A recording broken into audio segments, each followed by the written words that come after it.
What's up, y'all? Sorry for the wait. I know I said I'd have this video out a lot sooner, but a ton of things has happened this week, including some amazing news that you might have already heard about if you follow me on Twitter. If not, then here it is. I've been invited to be on the Manga of the Year stream by Roger Space this year. I can't say enough how excited I am to be a guest for this, and it's all thanks to my homies who threw my name in the hat on Twitter. I love and appreciate you all and hope to see your names in the chat during that stream.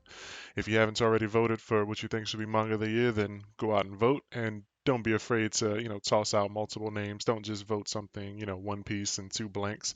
Give Toss three votes in there. All right, so in today's video, we're going to be talking about all the things we currently know about the special grade sorcerer Yuki Tsukumo. Yuki is a mysterious character, but we do know a bit about her, and since she's a special grade sorcerer, we know that she's deemed very powerful by Jujutsu standards. The current arc in the story has given her some spotlight now, but before this arc, there hasn't really been much focus on Yuki at all. She's gotten a few moments sprinkled in here and there, but all of her appearances before the Shibuya incident were actually just in flashbacks. Her being a special grade sorceress says a lot, but we don't know why she's on the same level as someone like Gojo right now. I think anyone sleeping on her will be surprised very soon, especially if they haven't been paying attention to the story and the things that have been being told to us. Okay, so Yuki is one of the four special great sorcerers, you know that, and the others being Gojo, Getto, and Yuta. Honestly, we don't know how long Gojo's been considered a special grade, and it's possible that he's been special grade since birth, or at least throughout childhood, but if not, then it's possible Yuki may also be the first special grade sorcerer. That's also assuming that the special grade system is fairly new and it wasn't something established before their era, but for the time period that the story is in now, and of the four special grade sorcerers that we have, Yuki appears to be the first of them. She also appears to be the oldest. We don't know her true age, but we know that she approached Toto when he was in the third grade after watching him beat up a high school kid. That's when she took him under her wing and trained him. Since Toto was around 18 years old now, and the story takes place in 2018, this would be around 12 years ago when she met up with Toto, and that also lines up with the time when she met Getto after hitting inventory and introduced herself as the other special grade. I feel like no one should be questioning Yuki's strength, even though it hasn't been shown directly on the page, but there are probably some people who do, and let me remind you of some of the feats that we either got directly or indirectly.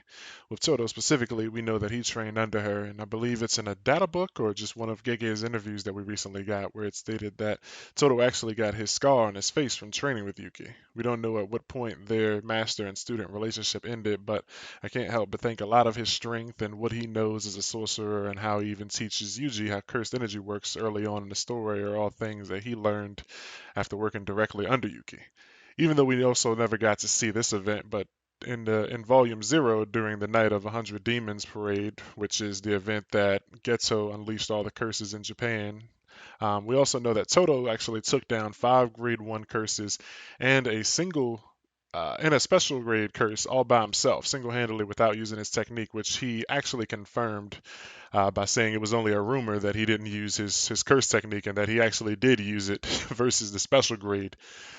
We don't know if this is when Toto was promoted to grade 1 sorcerer, but he's rated on the same level as sorcerers like Nanami and Kusakabe, surprisingly, and this says a lot about Yuki by extension. The last way I'll use Toto to mention how powerful Yuki is that near the end of the Shibuya incident, when Toto and Yuji were both facing off against Mahito, when Mahito went to use his domain expansion, the narrator specifically tells us that Toto is choosing to defend himself by casting a simple domain, which is something that he learned from Yuki.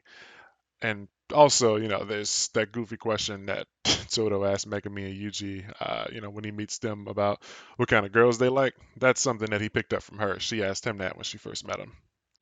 In Jujutsu Kaisen, Yuki is often referred to as being lazy since she doesn't like going on missions assigned to her and she just rides around doing her own thing, but she's actually been out researching. You see, Yuki's end goal for now appears to be similar to Kenjaku's current goal, but on the opposite side of the coin, with him wanting to advance humanity to its next stage of evolution by using the Culling Games ritual to create chaos and see what comes of it.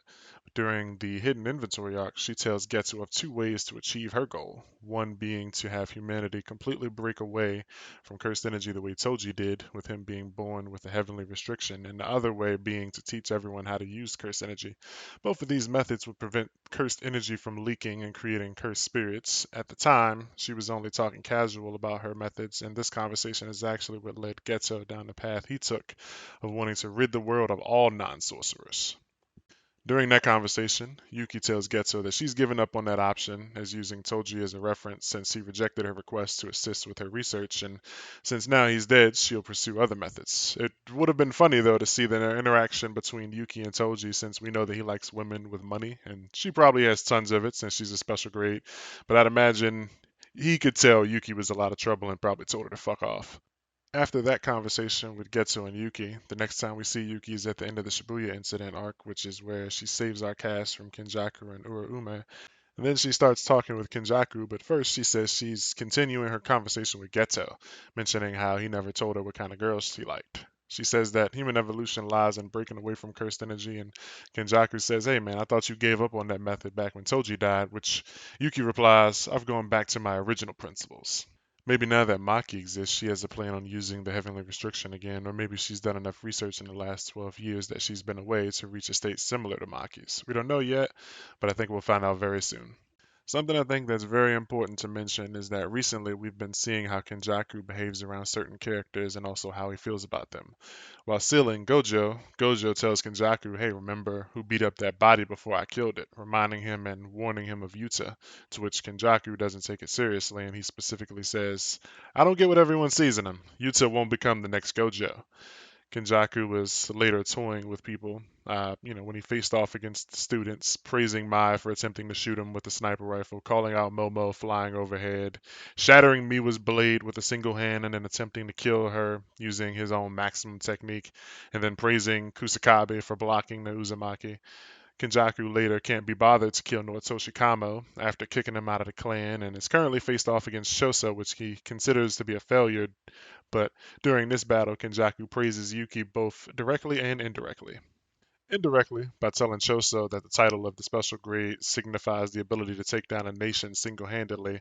And also during the slideshow with Choso, he also praises Yuki for her intellect as being someone who thinks similarly to himself. While he fights with Choso, he does it in a way to not reveal his own technique because he's cautious of Yuki, knowing that she's watching.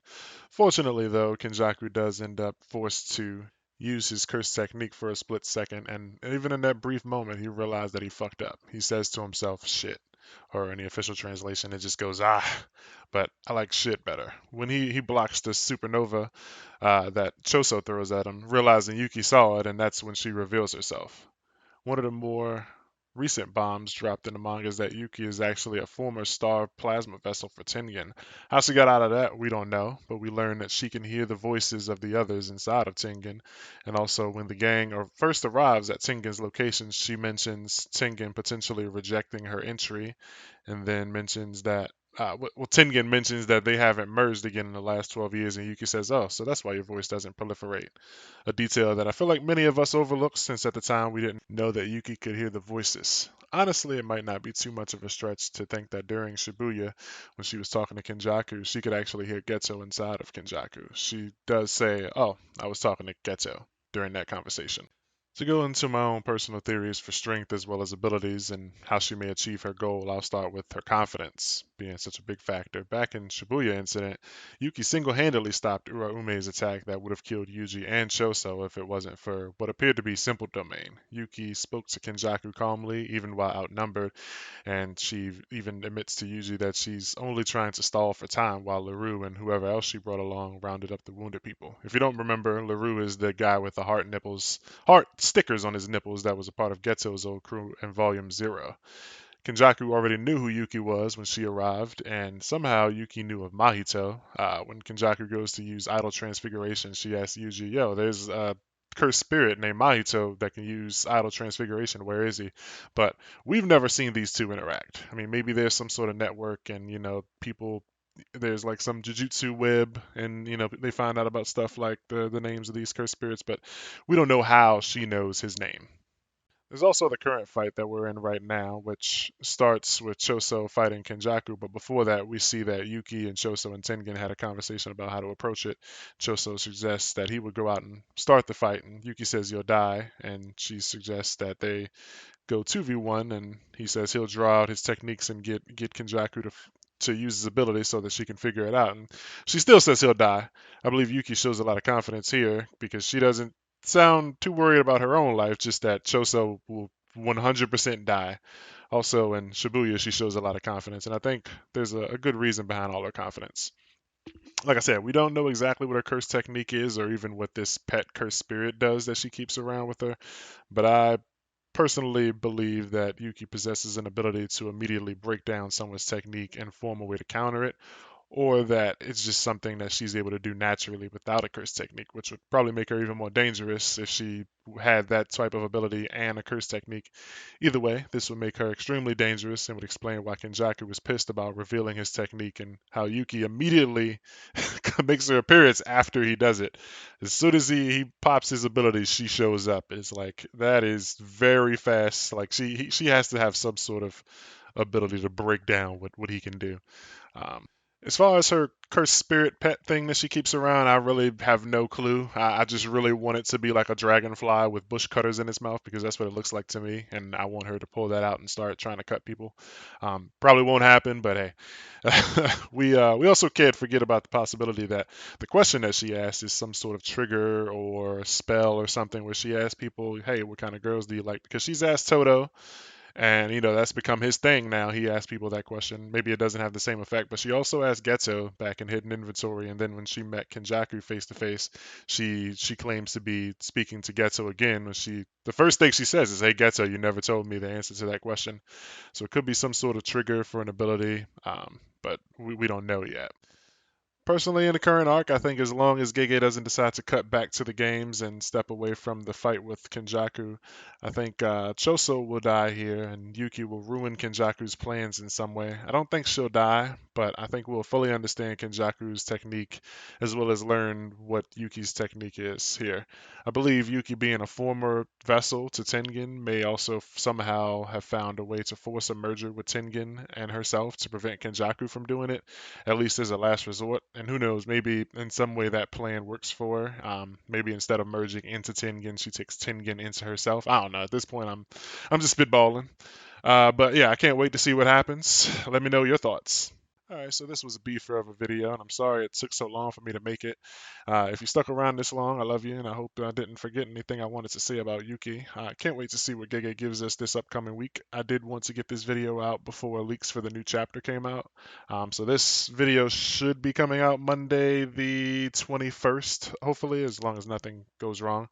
But yeah, let me know what your thoughts are on what I said. And like I said, thanks for the support on YouTube that I got and also on Twitter to those who voted for me to be in the Rogers Bay stream. I can't wait for that. There may be a decrease in the content I put out for a while I catch up on a lot of different stories to prepare for the stream. But with all that said, hope you have a good day or good night wherever you are. Please like the video and subscribe. Drop some comments to let me know your thoughts. And I'll see you next time. See ya.